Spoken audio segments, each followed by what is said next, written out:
വിശുദ്ധ റമളാൻ മാസം അതിൻ്റെ ആദ്യ നിമിഷം മുതൽ തുടങ്ങി അവസാന നിമിഷം വരെയും അല്ലാഹു സുബ്ഹാനഹു വ തആല വിശ്വാസി സമൂഹത്തിന് കനിഞ്ഞ് അരുളി നൽകുന്ന ഒരു മഹത്തായ അനുഗ്രഹമാണ് അള്ളാഹുവിൻ്റെ മഗ്ഫിറത്ത് എന്നുള്ളത്. ആദ്യ നിമിഷം മുതൽ തന്നെ അള്ളാഹു പുറത്തു കൊടുക്കാൻ ആരംഭിക്കാം. മനുഷ്യർ ചെയ്ത എല്ലാ പാവങ്ങളും ഒന്നിനു പുറകെ ഒന്നായി അള്ളാഹു ഇങ്ങനെ വിശാലമായ അവൻ്റെ കാരുണ്യം കൊണ്ട് പുറത്തു കൊടുത്തുകൊണ്ടിരിക്കും. അതിന് ഓരോന്നും ഓരോ കാരണമാക്കി അള്ളാഹു മാറ്റിക്കൊണ്ടിരിക്കും. നമ്മുടെ ചലനം, നമ്മുടെ ഉറക്കമൊഴിച്ചിൽ, നമ്മുടെ വ്രതം, നമ്മുടെ ഓരോ സൽപ്രവൃത്തിയും കാരണമായിട്ട് അള്ളാഹു റമളാന്റെ ഓരോ നിമിഷത്തിലും മനുഷ്യന്റെ പാവങ്ങൾ പുറത്തു കൊടുക്കും. അവസാന നിമിഷം വരെയും ഇത് തുടരും. ഇതെല്ലാം പൂർത്തീകരിച്ചതിന് ശേഷവും ഒരു മനുഷ്യൻ അവന്റെ പാവത്തിൽ നിന്ന് മുക്തനായിട്ടില്ല എങ്കിൽ അവൻ നിന്ദിനായി പോകട്ടെ, അവൻ നഷ്ടവാളിയായി പോകട്ടെ എന്ന് പുണ്യ നബി സല്ലല്ലാഹു അലൈഹി വസല്ലം തങ്ങൾ പറഞ്ഞ പ്രസിദ്ധമായ ഹദീസ് നമുക്ക് എല്ലാവർക്കും അറിയാവുന്നതുമാണ്. ഒരു റമളാൻ മാസം കടന്നു വരുന്നത് അതുവരെ ഒരു മനുഷ്യൻ ചെയ്തു കൂട്ടിയ എല്ലാ പാവങ്ങളിൽ നിന്നും അവനെ ശുദ്ധീകരിച്ചെടുക്കാൻ വേണ്ടി കൂടിയാണ്. അതിനെ നമ്മൾ കൂടി ഒന്ന് ആഗ്രഹിക്കുകയും പ്രവർത്തിക്കുകയും കൂടി ചെയ്യേണ്ടതുണ്ട്. പൊതുവിൽ റസൂല് പറയുന്ന ഓരോ അമലുകളും ഒരു ശുദ്ധീകരണ പ്രക്രിയയാണ്. ഓരോ അമലുകളും, നമസ്കാരമാണെങ്കിലും അങ്ങനെയാണ്. നമസ്കാരവും ഓരോ ശുദ്ധീകരണ പ്രവൃത്തിയാണ്. അസ്സലാത്തുൽ ഖംസു മുകഫിറാത്തുൽ ലിമാ ബൈനഹുന്ന എന്ന് പുണ്യ നബി സല്ലല്ലാഹു അലൈഹി വസല്ലം. ഒരു ദിവസവും നിർവഹിക്കുന്ന 5 നേരത്തെ നമസ്കാരം, അത് ഓരോ നമസ്കാരങ്ങളും അതിന്റെ ഇടവേളകളിൽ മനുഷ്യൻ ചെയ്യുന്ന പാവങ്ങൾക്കുള്ള പരിഹാരമാണ് എന്ന് പുണ്യ നബി സല്ലല്ലാഹു അലൈഹി വസല്ലം. ഒരു ദിവസം സുബഹി നമസ്കാരം കഴിഞ്ഞ് ളുഹർ വരെ നമ്മൾ കടന്നു പോകുന്ന നിമിഷങ്ങളിൽ മനുഷ്യരാണ് നമ്മൾ എന്നുള്ള കാര്യം വ്യക്തമായി അറിയാവുന്നവനാണ് നമ്മുടെ റബ്ബ്. നമ്മുടെ ഇച്ഛകൾക്ക് അടിമപ്പെട്ട് മനുഷ്യൻ ചെയ്യുന്ന തെറ്റുകുറ്റങ്ങളെ കുറിച്ച് ഉത്തമമായ ബോധ്യമുള്ളവനുമാണ് റബ്ബ്. മനുഷ്യൻ അവന് ചാബല്യങ്ങളുള്ളവനാണ്, ദുർബലനാണ്. ഖുലിഖൽ ഇൻസാനു ദഈഫ. അവൻ തെറ്റുകൾ ചെന്ന് ചാടും. ആ തെറ്റുകൾ ചെന്ന് മനുഷ്യൻ ചാടുമ്പോൾ അതെല്ലാം കണക്ക് നോക്കി അവനെ പിടികൂടി നരകത്തിലിട്ട് നരകമങ്ങ് നിറച്ചു കളയാം എന്ന് പറഞ്ഞ് വഴിയിൽ പതിയിരിക്കുന്ന ഒരു കൊള്ളക്കാരനല്ല പടച്ചവൻ. ജഹന്നമ മിനൽ ജിന്നതി വന്നാസി അജ്മഈൻ. മനുഷ്യഭൂതവർഗങ്ങളെ കൊണ്ട് അള്ളാഹു നരകത്തിൽ നിറയ്ക്കുന്നത് അള്ളാഹുവിന്റെ അചഞ്ചലമായ പ്രഖ്യാപനമാണ്. പക്ഷെ ആ പ്രഖ്യാപനം നടപ്പിലാക്കാൻ വേണ്ടി എവിടെയാണ് മനുഷ്യൻ തെറ്റുപറ്റുന്നത് എന്ന് പതിയിരുന്ന് നോക്കുന്നവനല്ല പടച്ചവൻ. അങ്ങനെ നോക്കുന്നവനല്ല പടച്ചവൻ. മനുഷ്യൻ എങ്ങനെ പുറത്തു കൊടുക്കാം എന്ന് ആലോചിക്കുക. മനുഷ്യന് എങ്ങനെ പാവമോചനം കൊടുക്കാമെന്ന്. മനുഷ്യന് ദൗർബല്യം അള്ളാഹു നന്നായിട്ട് അറിയാം. തെറ്റുകൾ പറ്റിപ്പോകും, കുറ്റങ്ങൾ സംഭവിച്ചു പോകും. അത് നോട്ടത്തിലായിരിക്കാം, നാവിന്റെ പിഴവായിരിക്കാം, എന്തും ആയിക്കൊള്ളട്ടെ. അത് കഴിഞ്ഞ് അവൻ ളുഹർ നമസ്കരിക്കാൻ വരുന്നുണ്ടല്ലോ. ളുഹർ എന്ന നമസ്കാരം അള്ളാഹുവിന്റെ ദിക്റിലേക്ക് പടച്ചവൻ എനിക്കുണ്ട് എന്നൊരു ബോധ്യം, അത് തന്നെ വലിയൊരു ചിന്തയാണ്. അത് തന്നെ വലിയൊരു തിരുത്തലാണ്. ഒരു മനുഷ്യൻ അവന്റെ ജീവിതത്തിൽ പടച്ചവൻ കൊടുത്ത ജീവിത അവസരം ഏതാനും മണിക്കൂറുകൾ അവൻ ജീവിച്ചു പോയപ്പോൾ ചില നോട്ടങ്ങൾക്ക് പിഴവ് പറ്റി, ചില വാക്കുകൾക്ക് പിഴവ് പറ്റി, അങ്ങനെ തെറ്റുകൾ സംഭവിച്ചു പോയൊരു മനുഷ്യൻ അവൻ പടച്ചവനെ മറന്നുപോയില്ല. വല്ലാതെ പടച്ചവൻ ഓർത്തത് കൊണ്ട് തന്നെ അടുത്ത ളുഹറിന്റെ വാക്ക് കേട്ടപ്പോ പടച്ചവൻ ഓർത്തിട്ട് അവൻ പള്ളിയിലേക്ക് വന്നു.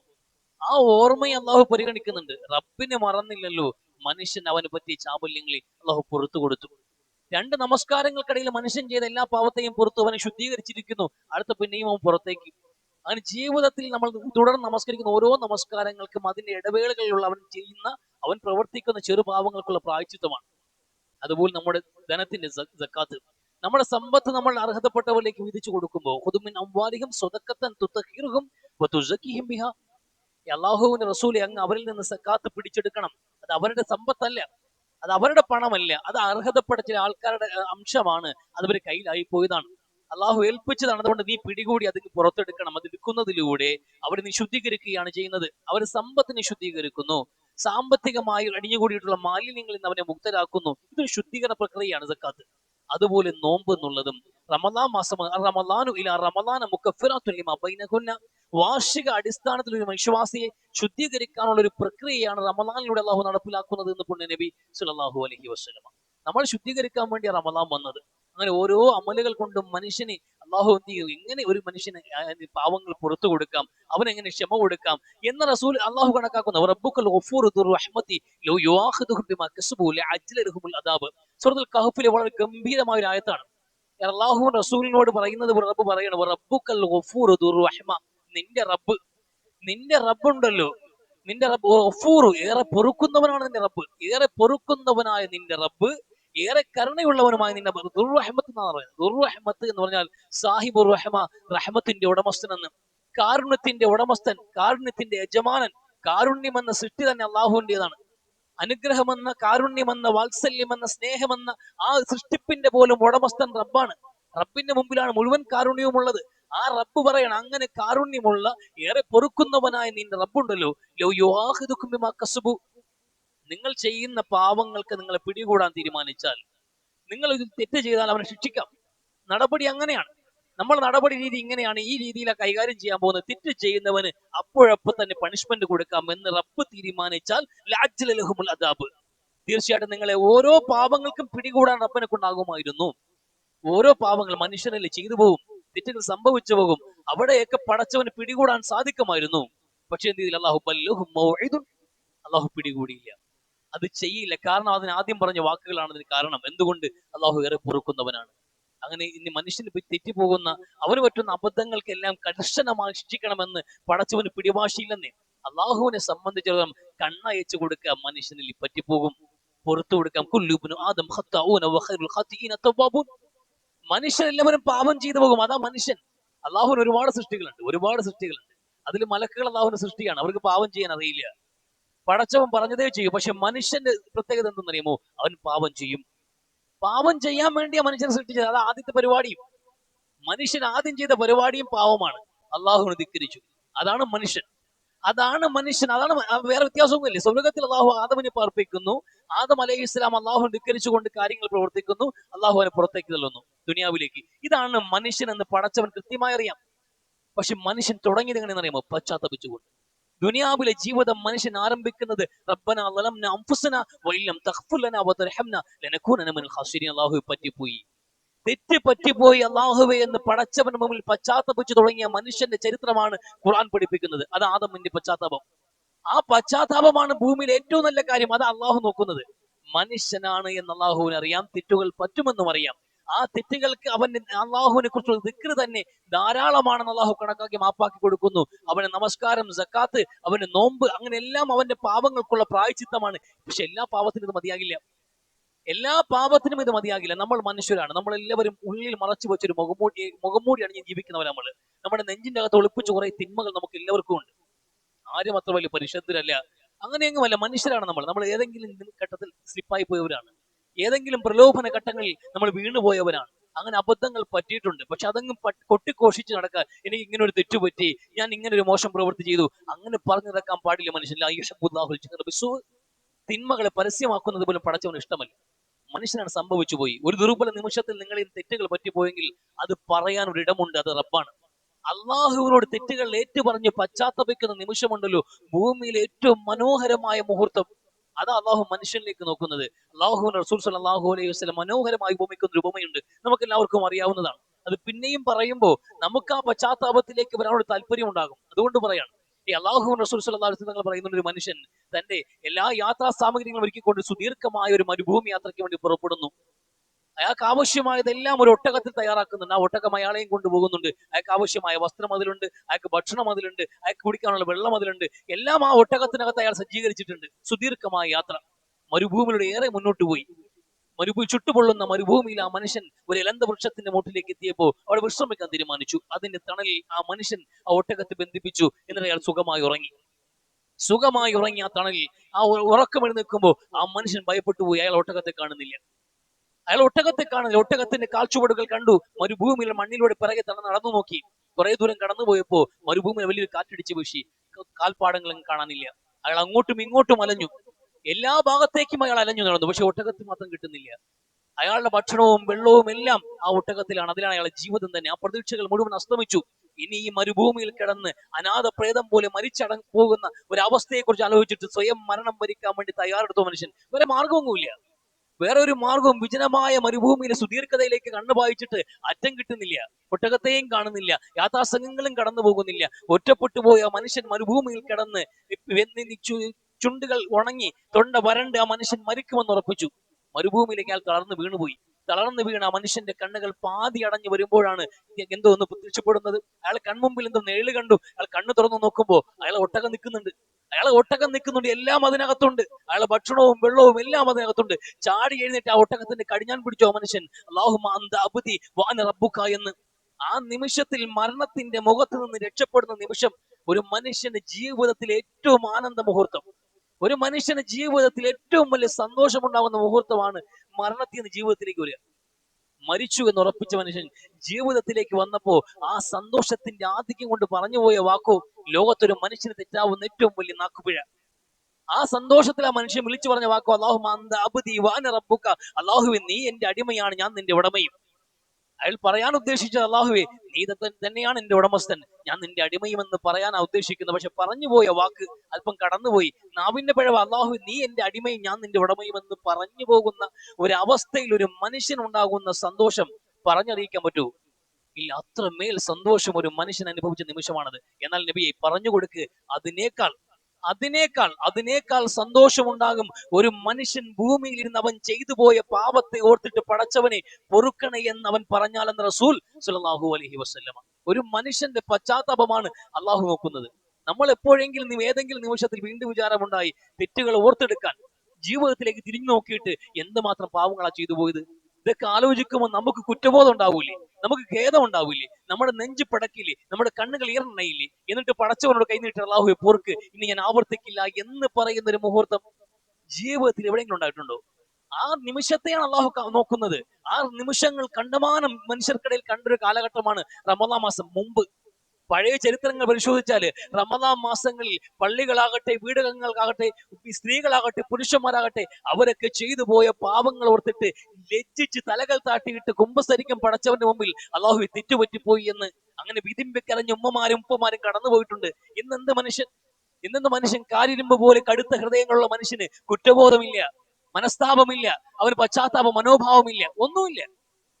പിന്നെ എന്ത്, എല്ലാം ഒഴുക്കിനൊപ്പം സഞ്ചരിക്കുന്നത് പോലെ നമ്മൾ കുറെ നോമ്പ് പിടിക്കുന്നു, കുറെ നമസ്കരിക്കുന്നു, അങ്ങനെ സഞ്ചരിച്ചുകൊണ്ടിരിക്കുകയാണ്.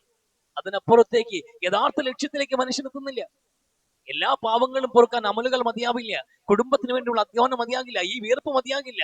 ചില പാവങ്ങൾക്ക് പരിഹാരം പടച്ചവന് മുമ്പിൽ തൗബയാണ്. ആ തൗബയാണ് ഏറ്റവും നല്ല അമലും.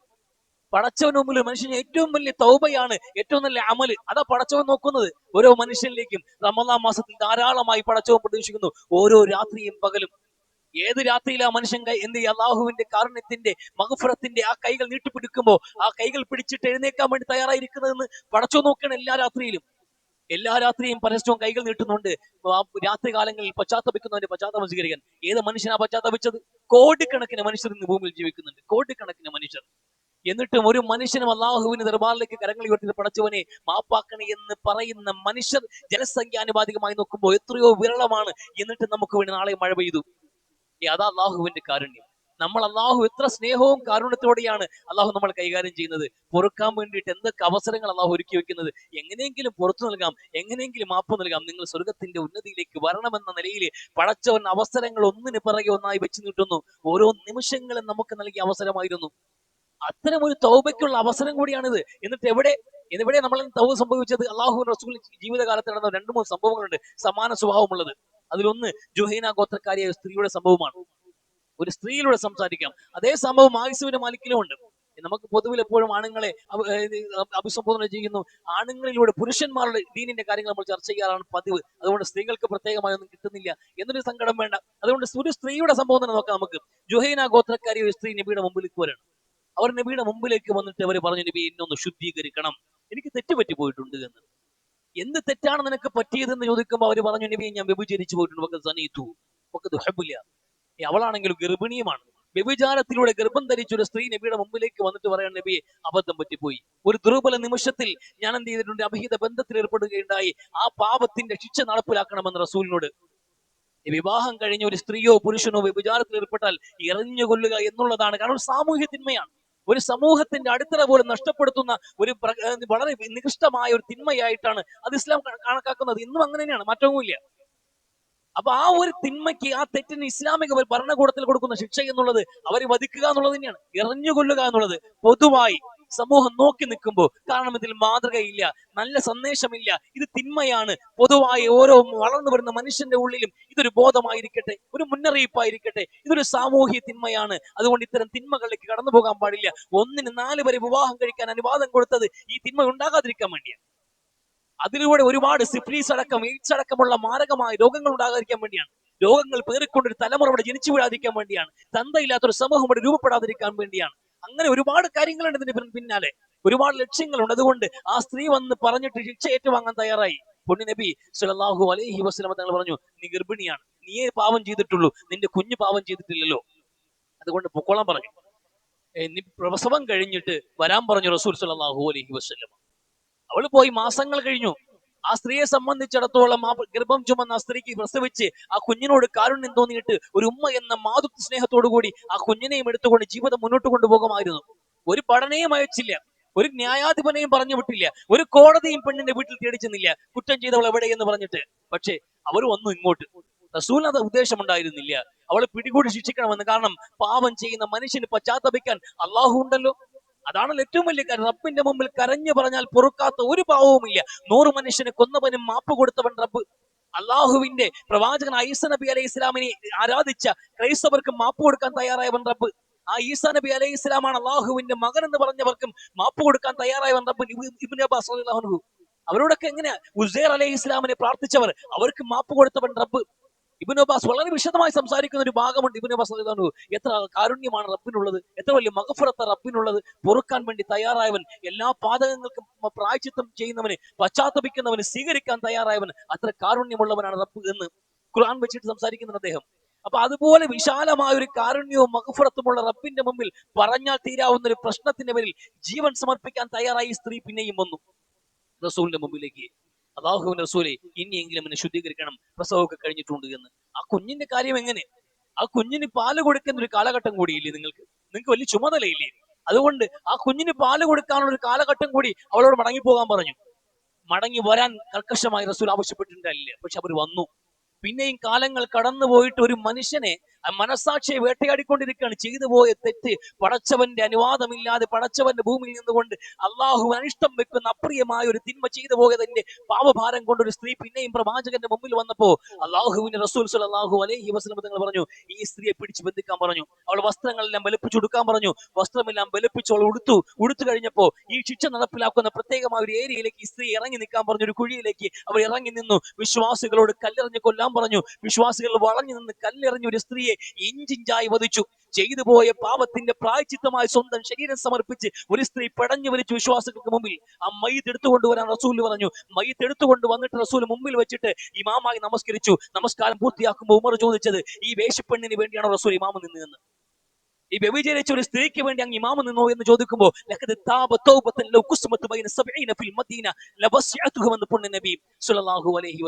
അല്ലാഹു റസൂൽ പറഞ്ഞൊരു വാചകമുണ്ട്. ഈ സ്ത്രീയുടെ പശ്ചാത്തലമുണ്ടല്ലോ, ഉമർ നീ എന്താ കണക്കാക്കുന്നത്? ഈ കാണുന്നവരെല്ലാം പരിശുദ്ധരാണെന്നോ? ഈ കാണുന്ന മനുഷ്യരെല്ലാവരും പരിശുദ്ധരാണെന്നോ? കുളിമുറിയിൽ എല്ലാവരും നഗ്നരെന്ന് പറയും പോലെ എല്ലാ മനുഷ്യരും പാപം ചെയ്യുന്നവരാണ്. അവസരം കിട്ടിയപ്പോ പാപങ്ങൾ ചെയ്തു പോയവർ തന്നെയാണ് ഈ കൂട്ടത്തിലുള്ളവരും. ആരും പരിശുദ്ധരല്ല, പക്ഷെ എല്ലാവരും ഉള്ളിൽ മറച്ചിട്ട് പടച്ചവനോട് പറഞ്ഞ് സ്വകാര്യമായ തിന്മയെ മറച്ചിട്ടുണ്ട്. പടച്ചവൻ പശ്ചാത്താപം സ്വീകരിച്ചു എന്ന് ഒരു ആത്മവിശ്വാസത്തോടെ ഇത് നിലകൊള്ളുന്നുണ്ട്. പക്ഷെ ആ സ്ത്രീ തയ്യാറായില്ല. അവരെ സംബന്ധിച്ചിടത്തോളം തൗബയുടെ വാതിൽ തുറന്നു കിടക്കുമ്പോഴും ഈ തൗബ സ്വീകരിച്ചു എന്ന് എങ്ങനെ ഉറപ്പുവരുത്തും? എന്താ ഉറപ്പ് എന്റെ പാപത്തിന് പ്രായച്ചിത്തമായി എന്ന്? ഇല്ല. അതുകൊണ്ട് അതിന്റെ പ്രായച്ചിത്തമായി കൊണ്ട് സ്വന്തം ശരീരം സമർപ്പിച്ച് ആ സ്ത്രീ ചെയ്ത തൗബ എന്നുള്ളൂ. ആ തൗബ ഈ മദീനയിലെ 70 പാപികൾക്ക് വേണ്ടി പങ്കിട്ട് കൊടുത്താൽ ആ 70 പാപികളെയും പരിശുദ്ധരാക്കാൻ ഈ സ്ത്രീയുടെ ഒരൊറ്റ തൗബ മതിയാകുമെന്ന് പുണ്യ നബി സ്വല്ലല്ലാഹു അലൈഹി വസല്ലമ. അങ്ങനെ ഒരു വനിതയ്ക്ക് വേണ്ടി ഞാൻ ഇമാമ നിൽക്കാതെ പിന്നെ ആരാ നിൽക്കാന്ന്? അല്ലാഹുവിന്റെ റസൂൽ സ്വല്ലല്ലാഹു അലൈഹി വസല്ലമ. അതായിരുന്നു റസൂലിന്റെ സ്റ്റാൻഡ്, അതായിരുന്നു സഹാബാക്കളുടെ ജീവിതവും. അങ്ങനെ സ്വന്തം ശരീരം സമർപ്പിച്ച് പാപത്തിന് പ്രായശ്ചിത്തം സമർപ്പിക്കുന്ന ഒരു പൂർവിക സമൂഹം കടന്നുപോയ നമ്മളെ സംബന്ധിച്ചിടത്തോളം സ്വന്തം പാപത്തെ ഓർത്തൊരു കണ്ണീര് പോലും പുറത്തു വന്നിട്ടില്ല എന്നുള്ളതാണ് നമ്മുടെ അവസ്ഥ എന്നുള്ളത്. അത് റമദാൻ പോലും നമ്മൾ അതിന് പാകപ്പെടുത്തിയിട്ടില്ല എന്നുള്ളതാണ് നമ്മുടെ ഏറ്റവും വലിയ പരാജയം. നമ്മുടെ മനസ്സുകൾ എവിടെ? ഈ ദുനിയാവിന്റെ പിറകെയുള്ള പരക്കം പാച്ചിലിനിടയിൽ നമുക്ക് വീണ്ടും വിചാരമില്ല. ഇത് അവസരമാണ്, നമ്മുടെ ജീവിതത്തിന്റെ അവസാന നിമിഷങ്ങളാണ്. ചെയ്തു പോയ പാവങ്ങൾ എത്രയാണ്? തൊണ്ടക്കുഴിയിൽ റൂഹെത്തുന്ന നിമിഷം വരെയും മനുഷ്യരെ നിങ്ങൾക്ക് പൊറുക്കാം, നിങ്ങൾക്ക് ഞാൻ മാപ്പ് നൽകാം എന്ന് പറയുന്ന കാരുണ്യവാനായ റബ്ബ് ഒരു ഭാഗത്ത്, മരിച്ചാലും നിന്റെ തൗബയും വേണ്ട, നിന്റെ മാപ്പും വേണ്ട, ചെയ്തു കൂട്ടിയ പാവങ്ങളുമായി ഞങ്ങൾക്ക് വന്നോളാമെന്ന് വെല്ലുവിളിക്കുന്ന മനുഷ്യന്റെ കടുപ്പമേറിയ മനസ്സ് മറുഭാഗത്ത്. ഈ കല്ലുകളായ മനസ്സുകളെ എന്ന് നിർമ്മലപ്പെടുത്താൻ വേണ്ടി കടന്നു വന്ന നോമ്പ് പോലും തോറ്റുപോയില്ലേ നമ്മുടെ മുമ്പിൽ? ഈ വ്രതമാസവും തോറ്റുപോയില്ലേ നമ്മുടെ മുമ്പിൽ? അത് വലിയ നഷ്ടമല്ലേ? അവൻ നിന്നല്ലേ അത്രത്തോളം. അത് റസൂല് പറഞ്ഞത്, റമദാൻ കടന്നു വന്നിട്ട് കടന്നുപോയി, ഒരു മാറ്റവുമില്ല ഒരു മനുഷ്യന്. അവന്റെ പാപങ്ങളുടെ അളവ് തൂക്കവും കുറഞ്ഞിട്ടില്ല. അത് അവന്റെ പാപങ്ങൾ അവന്റെ ഏടിൽ നിന്ന് മാറ്റപ്പെട്ടിട്ടില്ല. പശ്ചാത്തലം കൊണ്ട് അവൻ പരിശുദ്ധനായിട്ടില്ല. അവനേക്കാൾ നഷ്ടവാളി ആരുണ്ട് എന്ന് അള്ളാഹുവിന്റെ റസൂൽ സ്വല്ലല്ലാഹു അലൈഹി വസല്ലമ തഖ്വ ഉണ്ടാക്കാൻ വേണ്ടി വന്നതാണ് ഈ റമദാൻ മാസം. നമുക്ക് തഖ്വ ഉണ്ടായിട്ടുണ്ടോ എന്ന് പരിശോധിക്കുമ്പോൾ ഒരു പരിശോധന ഇങ്ങനെയും നടത്തേണ്ടിയിരിക്കുന്നു. വല്ലദീന ഇദാ ഫഅലു ഫാഹിഷതൻ ഔ ളലമു അൻഫുസഹും ദക്കറുല്ലാഹ ഫസ്തഗ്ഫിറു ലിദുനൂബിഹിം വമൻ യഗ്ഫിറു ദുനൂബ ഇല്ലല്ലാഹ് എന്ന് വിശുദ്ധ ഖുർആൻ. സൂറത്ത് ആലി ഇംറാൻ അല്ലാഹു പറയുന്നുണ്ട്, ആരാണ് മുത്തഖി എന്ന് അറിയുമോ നിങ്ങൾക്ക്? ആരാണ് മുത്തഖി എന്ന് അറിയുമോ? വല്ലദീന ഇദാ ഫഅലു ഫാഹിഷതൻ ഔ ളലമു അൻഫുസഹും, ആരെങ്കിലും തിന്മകൾ ചെയ്താൽ, മ്ലേച്ഛ വൃത്തികൾ ഏർപ്പെട്ടാൽ, തെറ്റുകൾ സംഭവിച്ചു പോയാൽ, ദക്കറുല്ലാഹ്, അവൻ അല്ലാഹുവിനെ ഓർക്കും. നമുക്ക് അള്ളാഹുവിനെ ഓർക്കാൻ കഴിയണം. ഇവിടെ നമ്മൾ തിരിഞ്ഞു നോക്കും ജീവിതത്തിലേക്ക്, എത്രയുണ്ട് ചെയ്തു കൂട്ടിയ പാവങ്ങൾ. പെട്ടെന്ന് നോക്കുമ്പോൾ ഒന്നും കാണാനില്ലായിരിക്കും. ഒന്ന് ഇരുത്തി ആലോചിച്ച് നോക്കണം. നമ്മൾ ചെയ്തു കൂട്ടിയ നന്മകൾ എവിടെയോ ഒരു കോണിൽ അല്പം കിടപ്പുണ്ടാകും, പക്ഷെ ചെയ്തു കൂട്ടിയ തിന്മകൾ കണ്ടമാനമാണ്, ഒരുപാടാണ്. ഈ നാണിച്ചു പോകും പടച്ചവന്റെ മുമ്പിൽ ഇതെല്ലാം കൂടി ഹിസ്റ്ററി ആയിട്ട് ഒരു മനുഷ്യന്റെ ജീവിതത്തിന്റെ കണക്ക് പുസ്തകങ്ങളെല്ലാം പുറത്തേക്ക് വലിച്ചിടുമ്പോ ചെറുതോ വലുതോ ഒന്നും വിട്ടുപോകാത്തൊരു ഗ്രന്ഥത്തിനകത്ത് എല്ലാം ഏടാക്കി കൃത്യമായി രേഖപ്പെടുത്തിയിട്ടുണ്ട്. ആ ഏടാക്കിയിട്ടുള്ള കൃത്യമായ രേഖകൾ മുഴുവൻ പുറത്തു വലിച്ചിടുന്ന ദിവസമുണ്ട്. യൗമത്തുബുൽ സറായിർ, രഹസ്യങ്ങളെല്ലാം പരസ്യമാക്കപ്പെടുന്ന ദിവസം. നാണം കെട്ടുപോകും നമ്മൾ നാണം കെട്ടുപോകും, വല്ലാതെ നമ്മൾ നാണം കെട്ടുപോകും. വല്ലാത്തൊരു ജാള്യത നമുക്കുണ്ടാകും. നമ്മുടെ മക്കൾ, നമ്മുടെ കൂടപ്പറപ്പുകൾ, മരുമക്കൾ, ചെറുമക്കൾ എല്ലാവരും നോക്കി നിൽക്കുന്ന മഹ്ശറയിൽ നമ്മുടെ വികൃതമായ ഒരു മുഖം, മാന്യതയുടെ കപട മുഖം മൂടികൊണ്ട് നമ്മൾ മറച്ചു വെച്ചൊരു മുഖം അല്ലാഹു പുറത്തു കൊണ്ടുവന്നാൽ, അത് പുറത്തു കൊണ്ടുവരാതിരിക്കണമെങ്കിൽ ആ പാപങ്ങൾ ഇല്ലാതായി മാറണം. അത് മായ്ക്കപ്പെടണം നമ്മുടെ ഹിസ്റ്ററിയിൽ നിന്ന്. അത് മായ്ക്കപ്പെടണമെങ്കിൽ നമ്മൾ പശ്ചാത്തപിച്ചിരിക്കണം. ഈ വിശ്വാസി ഒരു മുത്തഖി ആരെന്നറിയുമോ? അവൻ തെറ്റുകൾ ചെയ്തു പോയ തെറ്റുകളെ കുറിച്ച് ആലോചിക്കുമ്പോൾ അവൻ പെട്ടെന്ന് ഓർമ്മ ഒരു കറപ്പാണ്, അള്ളാഹുവിനെ ഓർക്കും. ചെയ്തു കൂട്ടിയ പാപങ്ങൾക്ക് അള്ളാഹുരുടെ മാപ്പ് ചോദിക്കും. റബ്ബ് ചോദിക്കാണ്, ഞാനല്ലാതെ നിങ്ങൾക്ക് ആരാ പുറത്തു നൽകുക? ഞാനല്ലാതെ നിങ്ങൾക്ക് ആരാണ് പുറത്തു നൽകുന്നത്? ഞാൻ പുറത്തു നൽകാമെന്ന് അള്ളാഹു പറയാണ്. ഞാൻ പൊറുക്കാൻ വേണ്ടി തയ്യാറായിരിക്കുകയാണ്. റബ്ബ് അതിന് തയ്യാറാണ്. മാപ്പ് കൊടുക്കാൻ റബ്ബ് തയ്യാറായിരിക്കുന്നു. അവസാന നിമിഷം വരെയും മാപ്പ് നൽകാൻ ഒന്നുകിൽ പടിഞ്ഞാറ് സൂര്യൻ ഉദിക്കണം, അല്ലെങ്കിൽ ഒരു മനുഷ്യന്റെ ജീവിതം അവസാനിക്കണം. ആ നിമിഷം വരെയും വ്യക്തിപരമായും പൊതുവായും അള്ളാഹുവിന്റെ മാപ്പിന്റെ മഗ്ഫിറത്തിന്റെ കവാടം തുറന്നു തന്നെ കിടക്കും. ആരെങ്കിലും പോയി വാതിൽ മുട്ടണ്ടേ? നമ്മളൊന്ന് കൈകൾ നീട്ടണ്ടേ റബ്ബിന്റെ മുമ്പിലേക്ക്? അള്ളാഹുവിന്റെ മുമ്പിൽ ഏകാഗിയായി ഇരുന്നൊരു മനുഷ്യൻ ഈ തിരക്കുകളും ഒച്ചപ്പാടുകൾക്ക് മറന്നേക്കും. നിങ്ങൾ ചുറ്റുമുള്ള തിരക്കുകളൊക്കെ ഒഴിവാക്കി ഈ ഒച്ചപ്പാടുകളും ബഹളങ്ങളിൽ നിന്ന് മാറി ഒന്ന് ഒറ്റയ്ക്കിരിക്കണം മനുഷ്യൻ. വിശുദ്ധ റമദാൻ മാസമാണ്. ഒറ്റയ്ക്കിരുന്ന് ആലോചിച്ച് നോക്കൂ, എത്രയാണ് ചെയ്തു പോയ പാവങ്ങൾ. റബ്ബ് നൽകിയ ജീവിതം, റബ്ബ് നൽകിയ അനുഗ്രഹം, അള്ളാഹു നൽകിയ ആയുസ്, ആരോഗ്യം, ലജ്ജിച്ചു പോകില്ലേ നമ്മൾ? എത്ര മനുഷ്യരാണ് ജീവിതത്തിന്റെ ഒരു കഷ്ടതകൾ അനുഭവിക്കുന്നത്, ആരോഗ്യപരമായ പ്രശ്നങ്ങൾ അനുഭവിക്കുന്നത്. കാലുകൾക്ക് സ്വാധീനമില്ലാത്തവർ, കണ്ണിന് കാഴ്ചയില്ലാത്തവർ, അങ്ങനെ അംഗവൈകല്യങ്ങളുമായി ജീവിക്കുന്ന ആയിരക്കണക്കിന് മനുഷ്യർക്ക് നടുവിൽ ആരോഗ്യവാനായി സാമ്പത്തികമായി ഏറ്റവും വലിയ പ്രയാസങ്ങൾ അനുഭവിക്കുന്ന ദരിദ്രരായ ഒരു സമൂഹത്തിന് മുമ്പിൽ സമ്പൽ സമൃദ്ധിയിലായി, സന്താനങ്ങളില്ലാതെ, കുടുംബമില്ലാതെ, ഒരു വിവാഹം പോലും നടക്കാതെ ജീവിക്കുന്നവർക്കിടയിൽ നല്ലൊരു കുടുംബക്കാരനായി, മക്കളുള്ള ഒരു പിതാവായി, കൂടപ്പറപ്പുള്ള ഒരു സഹോദരനായി, മാതാപിതാക്കളുടെ സ്നേഹവും ലാളനയും ഇന്നും ലഭിക്കുന്ന ഒരു മകനായി, അങ്ങനെ എല്ലാ അനുഗ്രഹങ്ങളും ആസ്വദിച്ച് ഈ മണ്ണിൽ ജീവിച്ചിട്ട് പടച്ചവന്റെ ഈ ദുനിയാവിൽ നിന്ന് അള്ളാഹുവിന് കൊഞ്ഞനം കുത്തുന്നത് പോലെ ചെയ്തു കൂട്ടിയ പാവങ്ങളുടെ മേലിൽ കയറി നിൽക്കുന്ന മനുഷ്യരെ എന്തുകൊണ്ട് നമുക്ക് നാണം തോന്നുന്നില്ല? എന്തുകൊണ്ട് റബ്ബിന്റെ മുമ്പിൽ കൈകൾ നീട്ടാൻ കഴിയുന്നില്ല? റബ്ബിനെ ഓർത്ത് റബ്ബിന്റെ മുമ്പിൽ കൈകൾ നീട്ടി പടച്ചവനെ പൊറുക്കണേ എന്ന് പറയുന്ന ഒരു നിമിഷമെങ്കിലും ഈ റമദാനിൽ കടന്നുപോയിട്ടില്ല എങ്കിൽ നമ്മുടെ ഈ റമദാൻ നഷ്ടം തന്നെയാണെന്ന് മനസ്സിലാക്കുക. ഗൗരവത്തോടെ അല്ലാഹു റബ്ബുക്കൽ ഗഫൂർ ദുർ റഹ്മ, ആ വാക്കുകൾ ഓർത്തു വെക്കുക. ഏറെ പൊറുക്കുന്നവനും ഏറെ കരുണയുമുള്ളവനുമായ ആ റബ്ബുണ്ടല്ലോ, ആ റബ്ബ് നിങ്ങളുടെ മുമ്പിൽ ഇരിപ്പിക്കുന്ന ഒരു അവസരം കൂടിയാണ് ഈ റമദാൻ എന്ന് ഓർക്കുക. അല്ലാഹു സുബ്ഹാനഹു വ തആല ചിന്തിച്ച് പ്രവർത്തിക്കാൻ തൗഫീഖ് നൽകി അനുഗ്രഹിക്കട്ടെ.